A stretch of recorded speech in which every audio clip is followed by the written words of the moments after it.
I remember that there were 20 people baptized that night. The number's not important.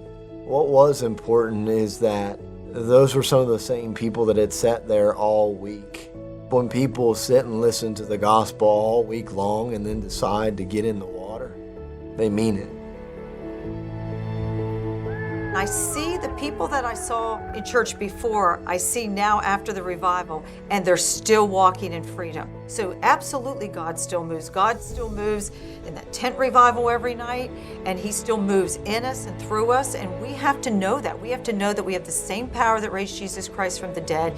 He dwells in us, and we need to get out there and act like believers, act like ministers of the gospel in our sphere of influence. And even if they're not in our influence, when we're in Kroger or Target or Walmart or wherever we're at, we need to be led by Holy Spirit, walk in the light, and allow God to lead us in the way we should go so that we change other people's lives.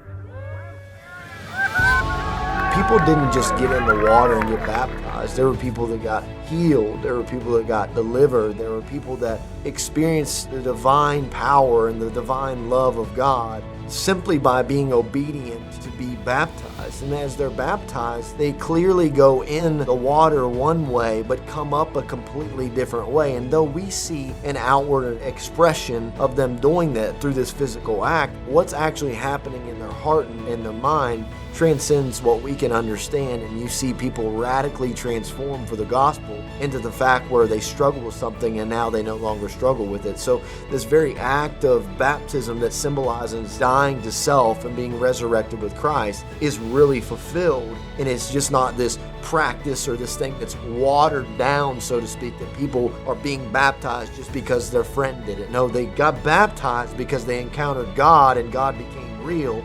And when He became real, they got in the water, and something more real than physical water happened to them. That's what it's about. It's about the authenticity, the realism of people having a moment with Christ. And as a result of having a moment with Christ, their lives are forever changed.